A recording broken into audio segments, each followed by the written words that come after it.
Hello అండి. మనకి ఎప్పుడైనా ఒక్కోసారి పాలు విరిగిపోతా ఉంటాయి కదండీ!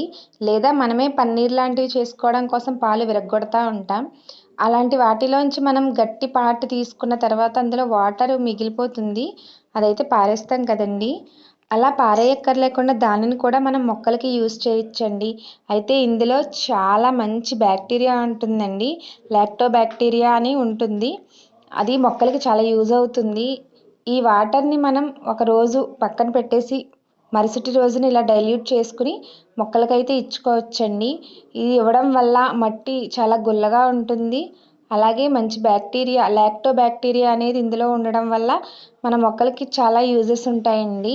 అంతేకాకుండా మనకి టమాటా మొక్కలు లాంటివి పండకపోవడానికి కాల్షియం లోపం వల్ల అలా జరుగుతుంది. ఇలాంటి వాటర్ మజ్జిగ కానీ ఇటువంటి పాల వాటర్ కానీ ఇచ్చుకోవడం వల్ల మొక్కలకి కాల్షియం కూడా బాగా